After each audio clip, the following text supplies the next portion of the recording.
Fala pessoal, beleza? Estamos ao vivo aqui. Fala Vitão, com Ana Milani para mais uma Play Pocket. Estamos ao vivo também lá no LinkedIn. E vamos que vamos. A Ana acabou de entrar aqui, já vou aceitar ela.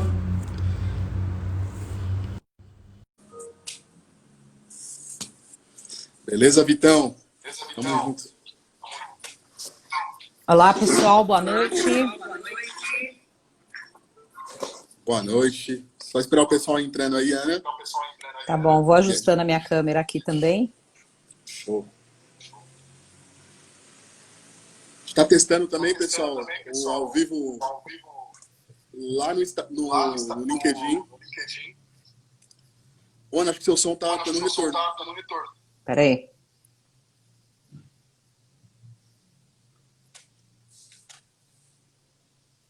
Pronto. Maravilha.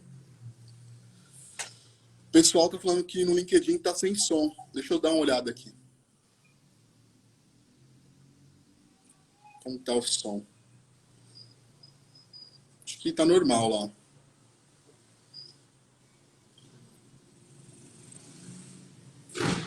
Você consegue me ouvir pelo LinkedIn também?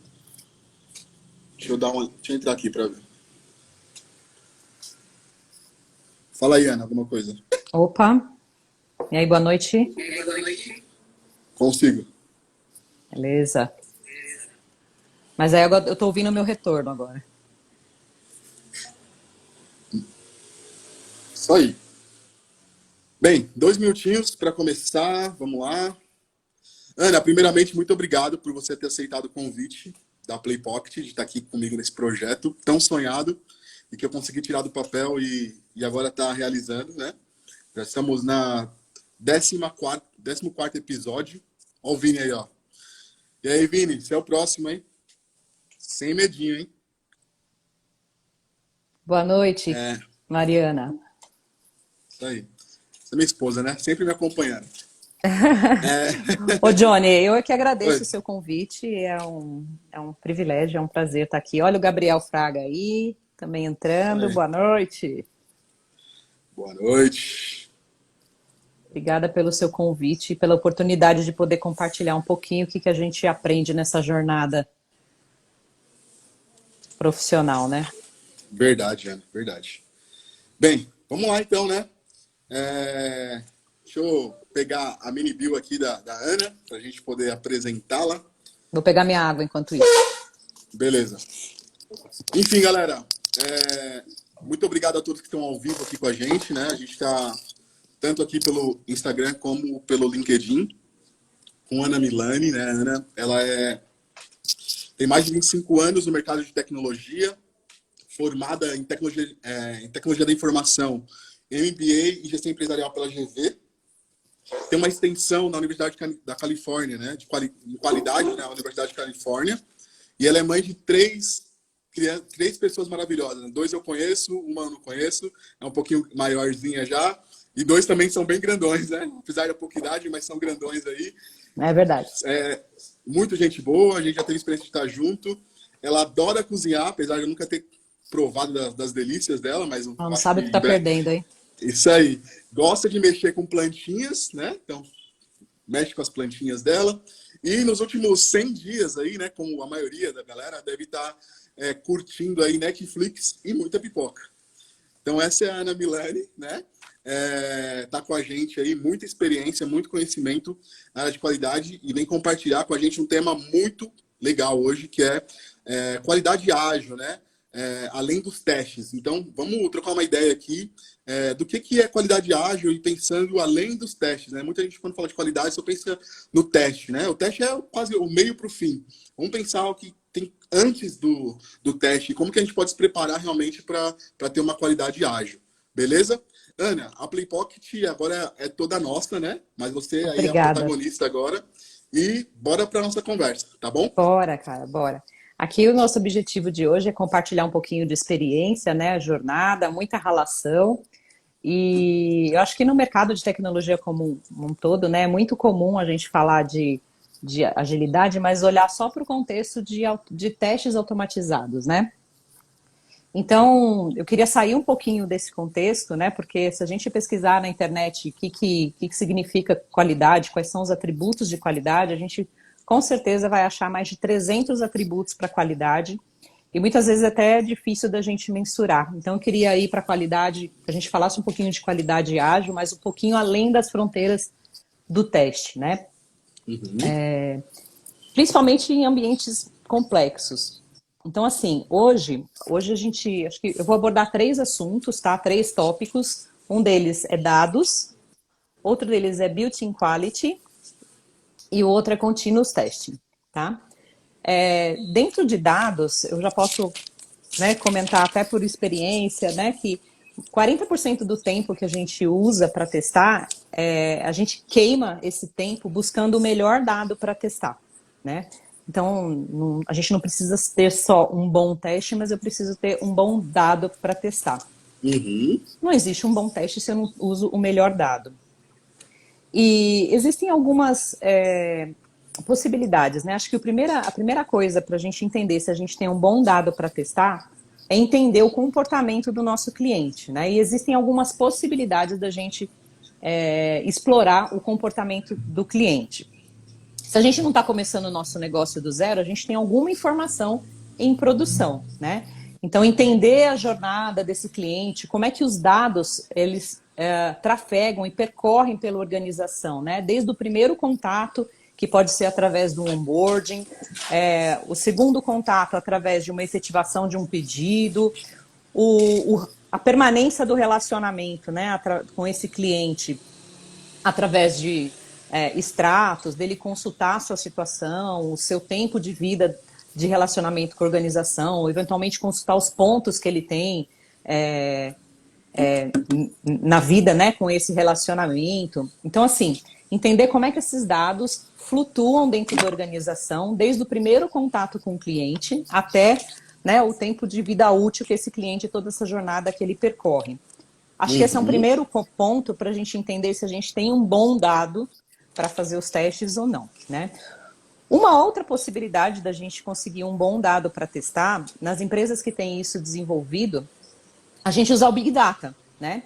No Big Data, além da gente ter todas as informações dos nossos clientes, a gente vai conseguir segmentar. Poxa, será que eu consigo identificar que eu tenho mais de um tipo de cliente? Eu consigo classificar, eu consigo priorizar a testar com aqueles clientes que fazem mais sentido para os meus cenários. Então, olha, a gente está indo para outra disciplina, né, de analytics, de Big Data, e tem muita coisa de qualidade que dá para a gente cruzar essas informações e colher bons resultados para a gente, né?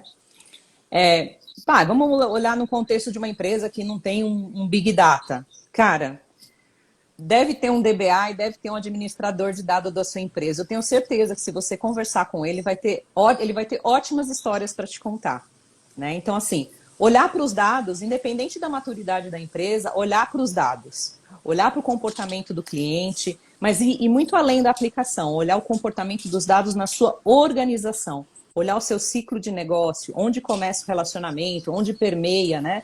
Onde ele se relaciona, o que esse cliente faz depois de um onboard, como é que é o período, o tempo de vida dele dentro da organização, e isso você vai ter nos seus dados, nos dados da sua organização.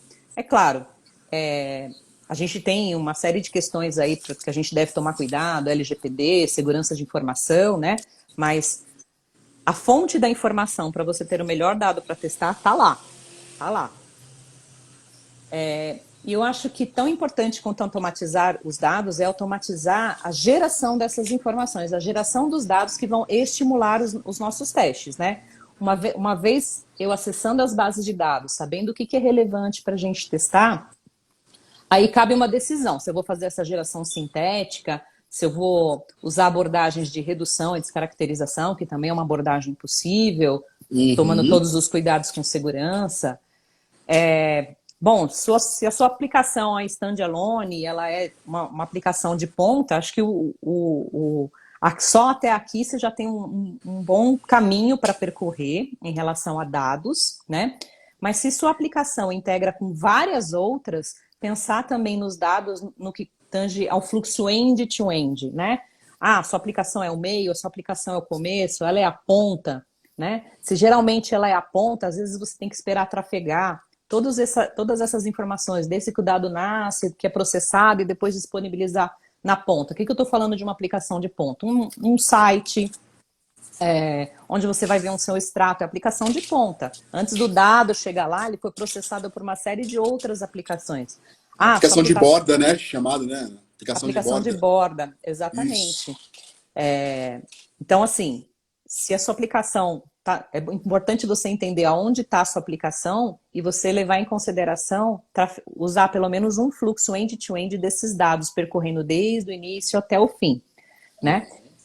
As aplicações de borda, geralmente, eles simulam bastante esses comportamentos, né? Mas considerar pelo menos uma possibilidade de end-to-end é algo que traz bastante qualidade para os nossos processos de teste. Né? Maravilha. E é importante pensar, né, que é uma fase que antecede, né, que está na preparação ali, de eu preparar, planejar o meu teste, né? Nem estou pensando ainda, é claro que eu já pensei nos meus cenários, nos macro cenários, mas eu estou pensando como que eu vou realmente preparar essas massas para me dar velocidade, né? Eu acho que até antes de preparar os testes, porque como esses dados eles trazem o comportamento do usuário, ele vai te ajudar, inclusive, a criar novos cenários. Verdade, verdade. Né? Vai dar vários insights de como que eu posso planejar os meus cenários. Né? Muito bem. Exatamente, ele vai dar insight para você criar novos cenários, né? E priorizar aquilo que é realmente relevante para a sua aplicação. Beleza? Acho que as perguntas vão rolando durante aqui ou a gente deixa mais para o final, Johnny? Aí fica à vontade, pessoal. Tanto aí do LinkedIn quanto aqui. Fiquem à vontade para poder fazer as perguntas. Tem a caixinha de pergunta aí. Podem utilizar a caixinha que eu depois vou passando aí para a Ana, tá bom? Tem várias pessoas entrando aí, ó. Bonarotti, o João Bezerra tá aqui. Que ótimo. Marcelo Galvão. Tem uma galera aí, Ana. Legal. Opa, boa noite aí, pessoal. Bom, já passei pela questão de dados, né? Não falei nada de teste, só falei de dados, falei de Big Data, falei de DBA, falei de administrador de dados, e tudo isso são... LGPD, e tudo isso vai contribuir com a qualidade do que a gente vai entregar para o nosso cliente, né? O segundo tópico que eu queria abordar aqui é o Built-in Quality, né? Tem muita teoria envolvendo esse assunto, mas a prática ela é muito mais dolorida, ela é muito mais... É difícil de aplicar isso na prática, né? Você olha os profissionais, eles estão eventualmente há 10 anos fazendo as mesmas coisas, dos mesmos jeitos. E o que é esse tal desse built-in quality? Esse termo específico, ele é um conceito do SAFe, mas em outros frames existem conceitos semelhantes, né? Se a gente olhar também, olha, falando um pouco de shift left, né? E tem alguns insights que eu gosto muito de usar, assim, através de exemplos, de como é que a gente põe isso na prática, tá? Não adianta a gente só pensar nos testes, mas pensar nos processos de qualidade em toda a esteira do desenvolvimento, né? Então, quando a gente fala de inspeção de código, de peer review, né? O polêmico TDD, por que eu chamo de polêmico, né? A gente vê muito TDD sendo usado nas universidades, mas muito pouco difundido dentro das organizações. Dizem que quem usa uma vez não deixa de usar mais, mas ele não é tão usado assim na prática dentro das organizações, o TDD, e ele parte do pressuposto que você primeiro desenvolve os testes que vão falhar e depois você desenvolve o software e sim, desenvolvendo o software, os testes passam. Mas o mais importante do TDD, eu só queria que vocês ficassem aqui, não sou defensora dessa prática, enfim, mas eu sou defensora do benefício que ela traz. Que quando você pensa em teste primeiro, você pensa no design da sua aplicação. Esse é o principal benefício. E qual é o benefício? De uma aplicação que seja testável, né? Acho que Então, falando um pouquinho aqui de TDD, ele foi criado por Mike Cohn, mas foi bastante difundido por Martin Fowler, tá? Uhum. E o importante dele, se você não quiser usar a prática, não tem problemas, mas que você use pelo menos o pensamento do design, né? Se eu pensar primeiro no teste, mesmo que eu não coloque em prática o TDD, eu estou propensa a desenvolver um software de maior qualidade, porque ele é testável, né? E quando a gente fala de arquitetura testável, parece óbvio, né? Assim, mas não, na prática não é tão óbvio assim, né? Muitas vezes a gente, vou dar um exemplo. Vamos supor que a sua aplicação ela se comporte de uma forma de segunda a sexta e no final de semana ela tem um outro comportamento. Aí você vai lá para testar e você não consegue simular os dias da semana no seu teste, né? Você tem que ir lá na empresa no sábado e no domingo, porque é o único dia que que o seu software vai se comportar diferente para você testar.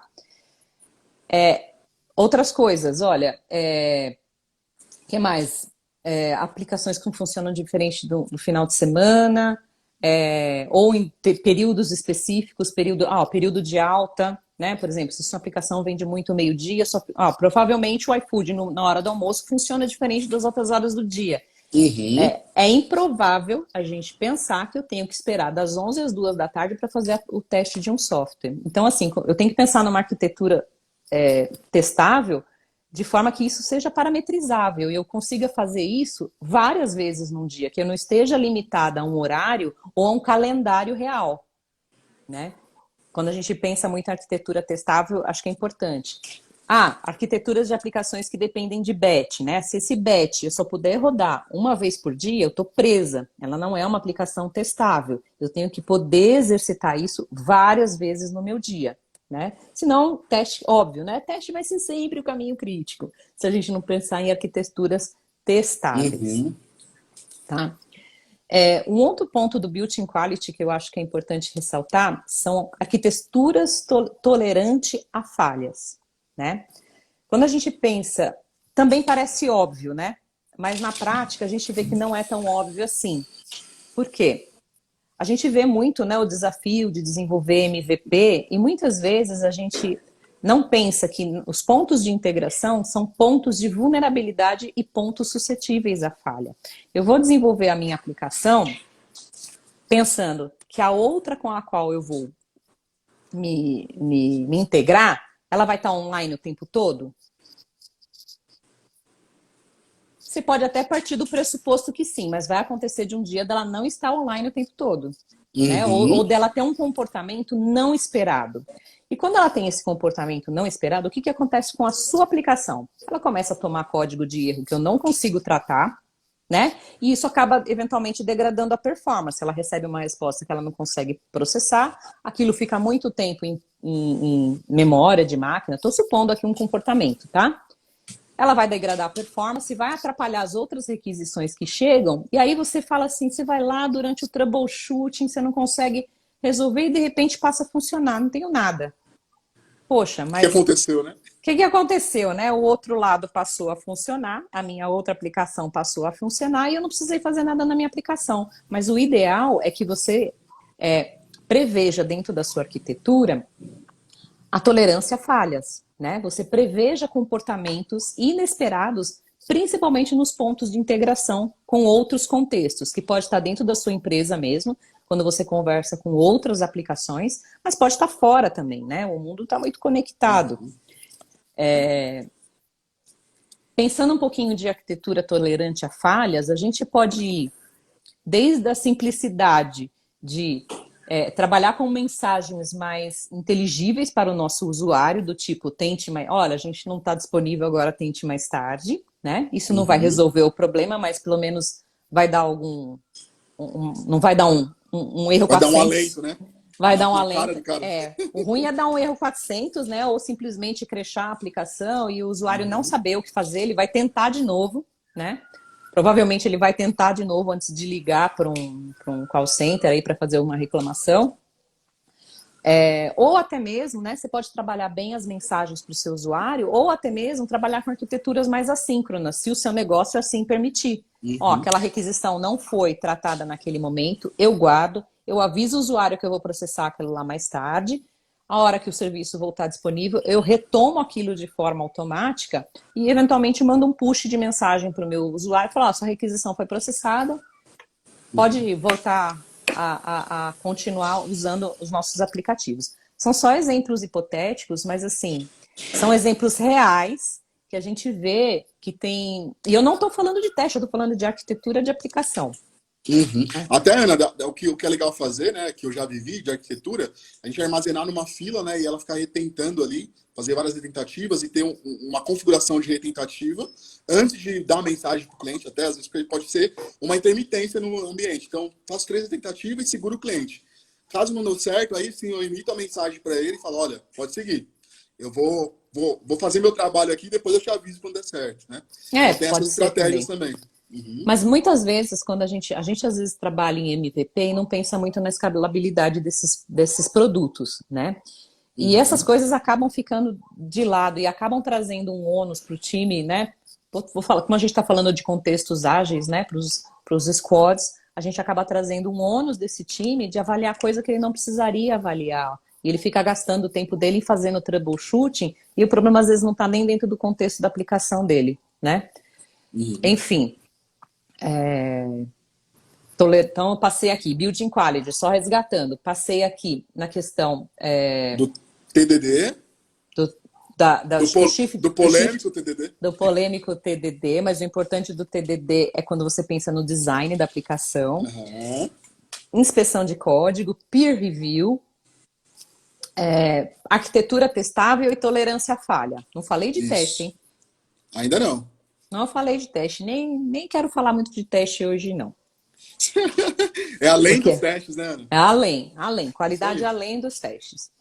E disaster recover, Ana? Pensar em Oi? disaster recover. Disaster recover. Essa disciplina até que está bastante madura, viu, de disaster recovery. É uma disciplina, por mais que a Uhum. gente não acredite, é uma disciplina bastante madura, desenvolvida geralmente dentro dos times de infraestrutura. Ela está Uhum. dentro de alguns pilares do ITIL, né? Então ela já está bem desenvolvida, mas sem dúvida, né? Se o seu negócio precisa disso, fazer testes de disaster recovery faz todo sentido, né? E é bem É, antigo é, isso, hein? e é uma dos fatores da qualidade da ISO, né? Se a gente for ver lá que é Sim. continuidade, recuperabilidade, né? Então tem lá dentro dos fatores da qualidade da ISO, tem esse item que a gente às vezes deixa de lado, né? É verdade, mas é uma disciplina bastante desenvolvida, ela existe, disaster recovery existe muito antes de existir teste, a disciplina de qualidade, né, de software. Um outro item aqui importante que eu acho que é do Built-in Quality é o BDD, também polêmico, né? Polêmico. É o Behavior Driven Development. Ele é uma técnica onde a gente escreve os cenários, né? E leva o time a pensar. Eu falo time porque, no meu entendimento, o BDD ele é muito bem aplicado quando ele é usado não pelo QA. O BDD, eu acho que a gente tira todo o proveito dele quando ele é aplicado pelo PO, né? Quando o PO escreve cenários baseados em vez de escrever requisitos ou história, escreve um BDD. E o BDD ele permite uma compreensão baseada no exemplo. De novo, falando, Uhum. né? Baseado no exemplo. Baseado no exemplo, e o que é bacana, né? O BDD, ele usa, além de ser uma documentação viva, porque ele está lá intrínseca dentro do código, ele é o mesmo insumo que vai servir para o desenvolvedor e vai servir também para o tester. O tester vai pegar aquele BDD e vai automatizar aquele cenário com a maior facilidade. Então, é uma documentação viva, é uma documentação que, eu preciso alterar o comportamento do meu usuário ou a feature da minha aplicação, eu altero o meu BDD, automaticamente eu estou alterando também os testes automatizados que vão validar aqueles cenários. Para quem não conhece, ele usa um contexto de exemplo, dado que, né, quando e então. Ele usa esses três argumentos, né, para explicar através de exemplo, o que o usuário faz. Dado que ele tem uma situação, então quando acontece isso, então ele chega nesse resultado. Uma outra coisa bem bacana que eu acho do BDD é que permite a gente trabalhar através de features, né? e não só através de histórias. Eu entendo que quando a gente está olhando para features, a partir do momento que a gente vai evoluindo, né, no trabalho, junto com um time ágil, vai chegar um momento, se eu escrevi todos esses cenários e mapeei as features, eu vou ter um produto inteiro mapeado através de feature, né? Quando a gente não escreve através de BDD, o máximo que a gente consegue ter é a cobertura através das histórias. Mas a história é uma fração, é aquilo que está sendo modificado naquela sprint, naquela release, né? Só que aquelas histórias, elas estão alterando as features. A feature me possibilita eu olhar um produto como um todo, independente do ponto onde eu estou mexendo, independente da onde aquela história, daquela sprint, afetou o meu código. A feature permite olhar o produto como um todo. Então, se você trabalhar por feature, com certeza você vai ter uma visão de testes regressivos muito mais efetivas do que você teria se você estivesse trabalhando só cobertura de teste por história, né? E a gente, tirando o contexto de teste, a gente está falando aqui de administração de risco. Né? Aquela história mexeu naquela feature e eu vou testar a feature. Eu não vou Aquela fazer antiga matriz de rastreabilidade, né? Tão falada nos baboques aí, no CFTL, enfim. A matriz de rastreabilidade. Ana, tem uma pergunta aqui da Gilmara. Ela pergunta Ô, assim, Gilmara, querida! ela falou assim, ó, qual é o primeiro passo para o QA Shift Left em um time de desenvolvimento? Quais são os skills necessários? Acho que senão vai perder muito contexto aproveitando que está nesse assunto. Acho que é legal já responder essa pergunta. Olha, eu diria que vale a pena você começar por aquilo que é mais simples, né? Qual que é o primeiro ponto que daria para a gente colocar de uma forma bem mais simples o shift left, né? Fazer inspeção de código. Existe uma série de ferramentas que já vem toda padronizada de mercado, tem bastante freeware nesse contexto, que inspeciona o código e avalia se você está seguindo bons padrões. Esses bons padrões vão te trazer qualidade de manutabilidade de código.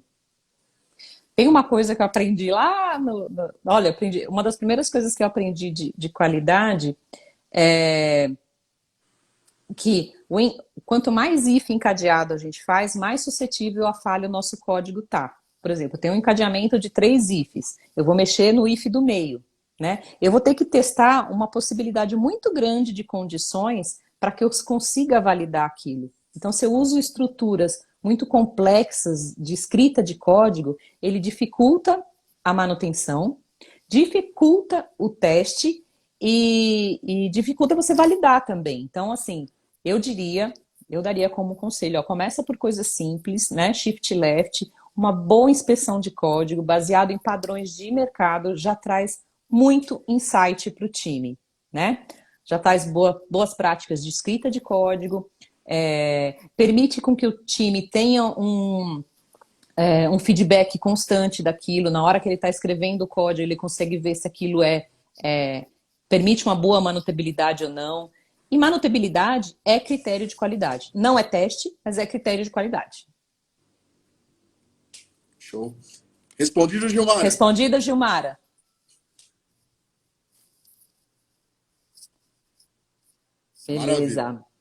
Beleza. Vamos seguir então, Ana. Vamos seguir. Vamos seguir porque papo bom, ele passa muito rápido, né? Ó, já estamos com 23 minutos de conversa. Tá? Passa rápido mesmo, né? Passa rápido, voa. E deixa eu fazer um parênteses aqui, ó, que eu coloquei aqui, ó, uma camiseta de grandes mulheres, né, que inspiraram Ada Lovelace, Grace Hooper e Vaughan, né, foram mulheres importantíssimas. Eu estou aqui defendendo a classe feminina da tecnologia e eu não poderia usar uma camiseta, né, ó, Lovelace, Hooper, Vaughan e eu. Show de bola! Temos tão poucas mulheres em tecnologia, eu trouxe mulheres grandiosas em tecnologia para fazer parte da Play Pocket comigo. Só as empoderadas, é isso aí. Só as empoderadas.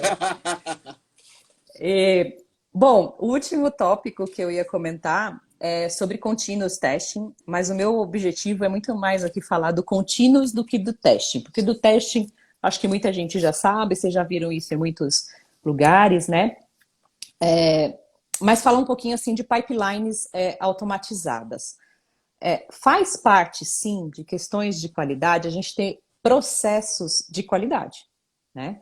E para que a gente tenha processos de qualidade, a integridade é um dos pontos importantes. Se eu não tenho uma pipeline onde eu consigo garantir que o build que eu testei é o mesmo build que vai para a produção, eu já tenho uma falha de integridade, né? E eu tenho penalidades relativas à qualidade, né? Eu não consigo garantir a integridade do meu pacote. Estou falando aqui mais do continuous do que do testing, tá? Então, assim, garantir que eu tenho uma pipeline que me garanta a integridade do meu pacote traz ótimos atributos de qualidade para o meu processo de desenvolvimento, né? Um outro ponto também, falando um pouquinho aqui de continuous testing, né? Quando a gente está desenvolvendo os testes que vão fazer parte de uma pipeline, é muito importante que a gente desenvolva testes autocontidos, né? Que a minha aplicação consiga se testar automaticamente dentro daquele contexto. Não faz sentido tem um teste de integração, eu tenho que bater lá na outra aplicação, não vou ter pipeline contínuo, né? Se isso acontecer. Mas para eu fazer esses testes autocontidos, é muito importante que eu tenha uma arquitetura de baixo acoplamento, né? Se eu tenho códigos, né, que são milhões e milhões de linhas de código, se eu não tenho camadas de desenvolvimento, vai ser muito mais difícil fazer um teste contínuo. Porque eu não consigo testar pedaços, né? Eu consigo, esses blocos, eles estão tão... Desconexos, né? Na verdade, tão acoplados que fica difícil entender, uma vez que eu descobri um problema, onde está esse problema, né? Então, uma arquitetura de baixo acoplamento, né, divisão de camadas, coisas que são... Não estou falando de nenhum conceito novo aqui, estou falando de conceitos antigos de arquitetura de aplicação. Isso vai facilitar com que a minha esteira meu pipeline seja contínuo, né? Meus testes não vão demorar tanto para ser executados se ela estiver desenvolvida numa arquitetura de baixo acoplamento, né? Dentro desse baixo, quando eu também tenho um baixo acoplamento, ele me possibilita com que eu use aplicações de virtualização de serviços, né? Eu estou falando de virtualização de serviços, para quem não conhece ou quem não está habituado a trabalhar, ele é uma evolução do que a gente chamava no passado de mock, de stub. Qual que é a diferença dele, de virtualização de serviços? O mock e o stub, ele tem lá, você bate nele, ele responde algo fixo, né? Os virtualizadores de serviço, ele me permite um certo nível de inteligência, né? Que uma vez que eu mudo os atributos de chamada, ele também muda os atributos de resposta. Então, ele permite a variação de dados. Volta lá no primeiro item, no primeiro tópico que eu falei, a variação de dados, né? Que me permite testes mais complexos, mais completos, mais abrangentes, né? Se eu tiver uma arquitetura de baixo acoplamento, a chance de eu conseguir utilizar a virtualização de serviços, ela é muito maior, né? Eu vou testar os serviços, eu não preciso... Nem só de eu testar os serviços, mas de eu fazer shift left. Eu não preciso que um código esteja inteiramente desenvolvido. Eu posso começar testando componentes, serviços, APIs, né? E isso eu não preciso ter o desenvolvimento todo pronto. Me permite o shift left. Que mais aqui? Vou falar uma coisa aqui, o Vini vai se mexer na cadeira, hein? Vinícius, Rodrigo, vou falar aqui de pirâmide de teste. Tem um cara aqui. A pirâmide, embora eu esteja falando de teste, ele permite, assim, qual que é o maior benefício, né? Eu vou ter um volume de teste maior, daqueles testes que são mais baratos e mais rápidos de fazer, né? E um volume de teste menor daqueles que são mais lentos e mais caros, né? Quais são os testes mais baratos e mais rápidos? São os testes unitários, né? E quando a gente fala de teste unitário, é engraçado perceber que existe uma diferença de conceito entre o teste unitário feito pelo desenvolvedor e uma diferença de conceito do teste unitário do QA. Quando a gente fala de teste unitário do desenvolvedor, é um teste de um componente, né? Um teste de algo mais atômico, tá? Quando a gente fala de teste unitário dentro do universo de QA, eles entendem, por exemplo, dá para a gente fazer teste de valor limite, teste de domínio, teste de campo, teste de formato, né? Então, ambos são relevantes, tá? Mas são testes baratos e testes que dá para a gente fazer antes que um código esteja completamente desenvolvido. Por que os testes da camada end-to-end são os mais caros? Porque eu só consigo fazê-lo depois que a aplicação estiver totalmente pronta e ela entra no meu caminho crítico. Ela entra entre o final do desenvolvimento e a minha implantação. Então, essa é a quantidade de testes, né? Por isso eles são mais caros. Eu só consigo executar depois de uma aplicação pronta, totalmente pronta. Então, usando os conceitos aí de pirâmide de teste. Jonathan, não estou vendo mais a iteração aqui. Eu vou ativar de novo, porque me pediram aqui para tirar, porque eu acho que queriam dar print da sua camiseta. Eu acho que vale a pena você colocar de novo aí. Mas eu faço pose. Então, espera aí, vou desativar. Aí, pessoal, agora dá o print aí, ó. Vamos lá. Você acha... Mandaram aqui para mim, ó, desativa aí que eu quero ver a Ana. Não quero ficar vendo comentário, eu quero ver a Ana. Mas eu tô olhando os comentários aqui, aí eu fico prestando atenção se tem pergunta. Ativei agora. Tá ativada. Então tá bom. Se tiver pergunta que eu não vi, você me fala. Tá, deixa eu ver aqui. Pode falando, pode falando. Então, dentro desse contexto de quando a gente olha aí de continuous testing, não existe continuous se a gente não trabalhar conceito de pirâmides de teste. Se eu só fizer teste end-to-end, meus testes vão demorar muito para serem executados, eu não vou ter uma esteira contínua. Né? Acho que eu passei por quase tudo aqui que eu pretendia passar hoje. A gente falou de dado, né, de built-in quality. Dados, built-in quality, continuous testing. E continuous testes, né? Acho que bacana. Só uma sementinha aí do que vem pela frente, né, Ana? Oba! Hoje a gente teve em primeiríssima mão, hein? Em primeira mão aqui. Hoje a gente teve uma conversa aí, a gente vai ter um evento. Quer contar melhor, Ana?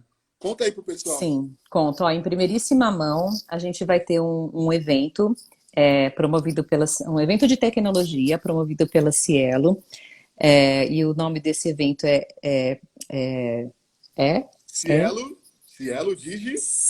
Cielo DigiDay. Vai mostrar um pouquinho do que a gente faz dentro da Cielo, como é que a gente lida com tudo que é em torno de tecnologia, enfim.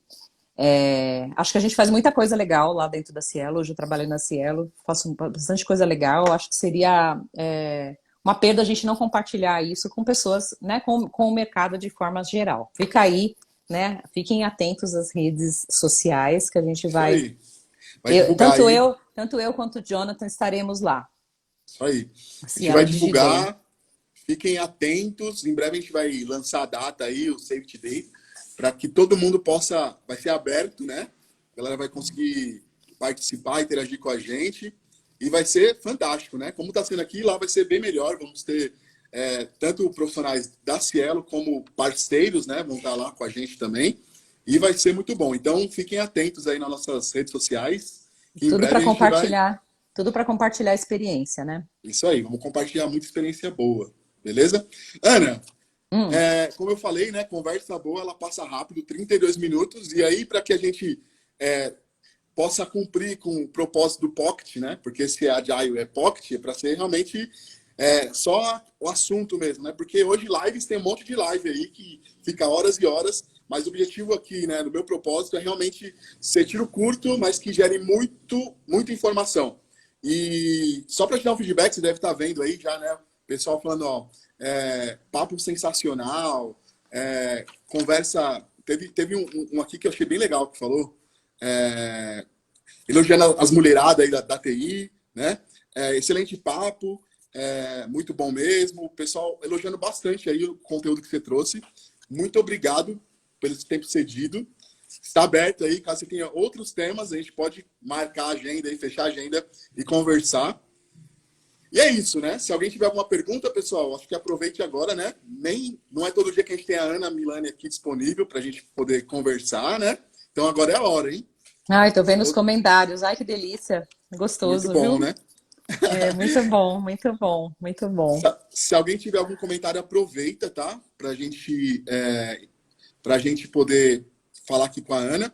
E aí, Ana, se tiver algum fechamento e você quiser passar uma mensagem aí, fique à vontade, pessoal. Eu só tenho que agradecer, né? Enfim, dizer que vai estar disponível no LinkedIn. A gente está gravando aqui também o podcast, né? Em breve eu estou viabilizando aqui, porque já lotou o meu podcast, já com 10 episódios lotou. Estou vendo como que eu faço para manter isso. Mas vai E estar no aí, LinkedIn, vai estar aqui no Instagram e em breve no Spotify. bacana. Olha, eu vou deixar uma mensagem aqui. Acho que a gente vê muito, uma mensagem que eu dei bem no começo, né? A gente vê muito falando de testes ágeis, só falando em automação. Eu acho que vale a pena a gente abrir o horizonte e ter muita coisa que traz qualidade para a sua entrega, para o seu software, para o seu processo, que vai muito além dos testes e da automação, né? A testes automatizados é uma fração muito pequenininha, muito pequenininha. É importante tê-los? Sem dúvida. Mas se você não tiver um bom dado para testar, se você não tiver uma esteira contínua que se garanta a integridade do seu processo, se você não fizer shift left, e trabalhar com a qualidade embarcada, né? Eu acho que a gente vai queimar muito cartucho e eu acho que é uma grande oportunidade para as pessoas aprenderem, né? Olhar para a qualidade além dos testes, cara. Tem muita coisa que dá para fazer. Eu só abordei 3 tópicos aqui, mas conversem com pessoas que para os QAs eu indico basicamente isso, conversem com pessoas de outras áreas. Você vai achar Uhum. oportunidades conversando com gente de analytics, de big data, você vai achar oportunidades de qualidade conversando com o seu DBA, com o seu analista de infraestrutura, você vai achar oportunidades conversando com muita gente que não está dentro da sua disciplina. Você precisa cruzar essas informações para você achar outras oportunidades. Show de bola. Ó, o Lucas Barreto, nosso brother aqui, ó. É, Da coordenação, hein, Lucas? Representando aí, hein, ó. olha, isso. Na sua visão, olhando para a pirâmide de teste, né, que é a estratégia, qual das etapas podem agregar mais valor em termos de menos bugs vazados em produção? A camada de teste de serviço, né? A parte, quando eu falei lá da parte de inspeção de código, ele ajuda. Eu não posso traduzir isso em bug, eu posso traduzir isso em melhor manutabilidade do código e menor probabilidade de falhas. Mas eu acho que a camada que a gente tem que explorar mais, né, que traz muitos benefícios, é a camada do teste intermediária, testes de serviço. Show de bola. Respondido aí, Testes de Barreto. serviço, respondido? Isso aí, ó. O Zé lá, ó, o José Renato Silvestre, tá falando que foi muito interessante a nossa visão, né? A que você trouxe aqui, que é da qualidade, não somente dos testes. Muito bacana. E é isso aí. Ana, eu sempre faço uma provocação aqui para os meus convidados, de pessoas que você gostaria que estivesse aqui com a gente. Ah, eu estava esperando você me fazer essa pergunta. Que bom, que bom, que bom. Até eu levei uma invertida do Guto, mas eu liguei para ele, conversei com ele e falou: pô, Johnny, você me pegou de surpresa, né? Falei: não, beleza, Guto, só indica para mim que tá bom. Mas vamos lá, indica aí alguém que você gostaria que estivesse Indico. conversando aqui com a gente. Indico. Eu tenho um tech lead que é muito bacana. Ó, é o Leonardo Rochael, ele trabalha na Geru. Eu acho que ele vai dar um bom caldo aí de uma Play Aham. Pocket para gente. Eu indico também um executivo, né, que foi um líder muito inspirador para mim, hoje é um grande amigo, que é o Laga. Laga. O Laga, Show. ele foi meu líder no passado e foi uma pessoa super inspiradora e eu acho que ele tem uma visão executiva muito legal. Que Manda mais? mais, manda mais, manda mais. Que tá gravado aqui, depois você só me conecta com esse povo aí que eu vou Aí você entrar em fala que a contato com culpa é eles. minha. Fala assim, ó, foi ela Vai que estar falou. gravado, né? Foi ela que falou, né? Foi ela que falou, né? Mas acho que são pessoas que podem trazer um caldo muito bacana aqui e visões diferentes, né? Um de desenvolvimento, né? Um tech lead e uma visão mais executiva. E acho que é isso que vai trazer um caldo bom aí pra gente. Bacana. Beleza, Ana. Olha, o Marcelo estudou comigo no colegial, a gente fez tecnologia junto. Olha os encontros aí, hein? Que legal. Cara, que incrível. Show de bola. Ana, você gostou do formato? Eu achei ótimo. O coração palpitou aqui, né? Mas obrigada. Eu acho que você faz também tudo isso ficar mais leve, mais agradável e, enfim, me senti em casa. Ah, tá todo Meio, mundo em casa aí. meio redundante falar isso, né? Mas me senti muito bem Estamos, recebida. estamos todos em casa, né, Ana? Isso aí. Ana, Tá obrigado. bom. Acho que não tem Obrigada a mais uma. Deixa eu você. ver, não tem mais uma pergunta? Acho que não, tem mais uma pergunta, hein? Ó, Ana, como você vê hoje o mercado de tecnologia em relação às mulheres?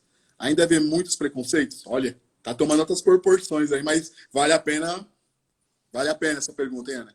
Vale a pena. Eu acho que vou falar duas coisas que eu acho que é importante. Eu acho que quando eu me formei, eu era uma das na faculdade, eu era uma das 4 meninas dentro de uma sala de 50 pessoas, né?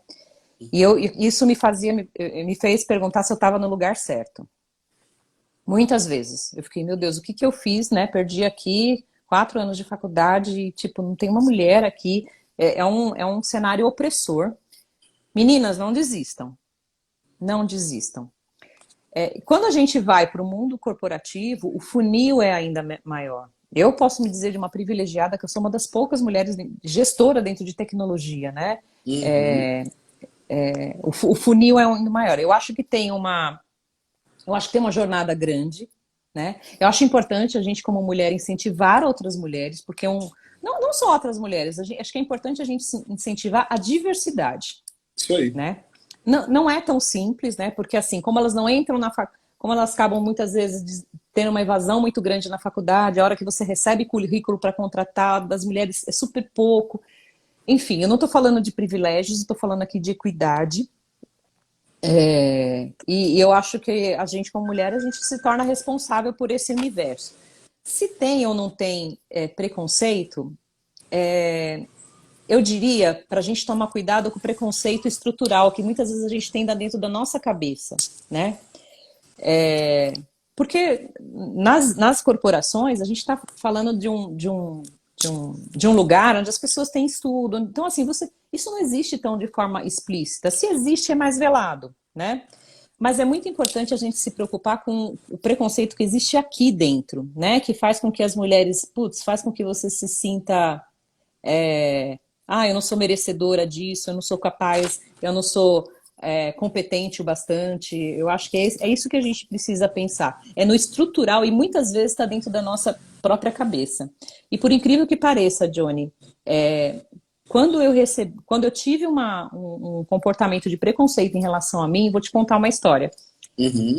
Quando eu fui estudar nos Estados Unidos, eu já tinha meus 3 filhos. Eu tinha uma menina de 9 anos e tinha os gêmeos que não tinham 2 anos completos. Nossa. Você sabe qual foi os comentários que eu ouvi? Você tá louco, deve ser isso. Você tá louca, você vai deixar seus filhos com o pai? Eu falei, mas ele é o pai. E eu ouvi esses comentários de mulheres. Eu não ouvi de nenhum homem. Eu ouvi esses comentários de mulheres. Então, eu acho que antes da gente olhar, a gente tem que olhar para dentro, né? Porque isso vem de criação, a gente está Uhum. tão enraizado na nossa Na cultura, né? cultura que eu acho que essas mulheres nem perceberam o quanto elas estavam sendo.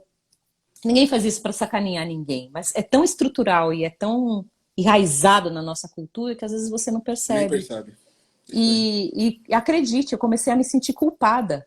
Estava tudo certo com meu marido, eu tinha combinado com ele estava super me incentivando. As mulheres ao meu redor começaram a me perguntar se eu ia ter coragem de deixar meus filhos com meu marido e eu comecei a me sentir culpada. Mas Nossa. ele era o pai. Não espero ter respondido a pergunta, enfim. Tenso, né? Aí, Ana, para fechar, né? Vamos responder todos os públicos. No LinkedIn também tá bombando lá. O pessoal tá perguntando aqui o que você aconselha para entrar na área de qualidade. O que eu aconselho? É, é lá de Portugal a pergunta ainda, hein? Nem aqui do Brasil, hein? Ó, Olha só, eu acho que existem várias. Se você é apaixonado pelo assunto de qualidade, você não precisa necessariamente escolher a área de teste para trabalhar. Você pode trabalhar na área de arquitetura, né? Como eu falei aqui, né? Se a gente está falando de design com qualidade, a gente pode trabalhar na área de arquitetura, pode trabalhar na área de dados, né? Existem vários, né? Agora, se você quer ser um testador, Acho que é, primeiro, legal você ter uma formação, né, de tecnologia, e começar pequeno, né? E começar pequeno, começar como tester, ir explorando isso manualmente, depois ir avançando para automação, avançando para outras disciplinas. Você pode ir tanto pelo funcional quanto para a parte de performance. Isso vai exigir de você atribuições e habilidades diferenciadas, né? Mas se você Uhum. gosta de mesmo de qualidade, eu acho que você pode trabalhar na tecnologia como um todo. Você não precisa Qualidade ser é só para tester. todos, é responsabilidade de todos, né, Ana? Exatamente. Você Isso pode aí. ser um ótimo desenvolvedor, focado em qualidade. Vai ser um grande diferencial. Show de bola. Acho que respondido, né, Fredson? É Fredson Portifrio, lá de Portugal. Muito obrigado por estar com a gente aí. E Ana, mais uma vez, valeu. Vamos nessa, né? Obrigada, Porque um papo prazer. bom sempre tem, né? E É vamos isso marcar aí. a próxima, vamos marcar nosso próximo encontro aí. Depois a E a gente gente divulga pro conseguiu pessoal. ser pocket, né? Contigo sem hipócrita, isso aí. E Legal. pessoal, mais uma vez, em breve, vai ser o Cielo Digidei. DigiDay. Cielo DigiDay. Em breve, nós vamos postar aí a data, o que a gente vai estar falando lá, né? Vai estar a descrição dos encontros que a gente vai ter. Vai ser muito bacana, beleza? Muito obrigado, Ó, Ana. comandante Vasconcelos, conhece muito de qualidade. Aí, ó. Só fera, hein? Só fera, gente, só fera. Um prazer, gente. Uma delícia estar Valeu, aqui com pessoal. vocês. Obrigada. Obrigado, Ana. Pessoal do LinkedIn, muito obrigado. Ana, valeu. Até mais, pessoal. Valeu! Até.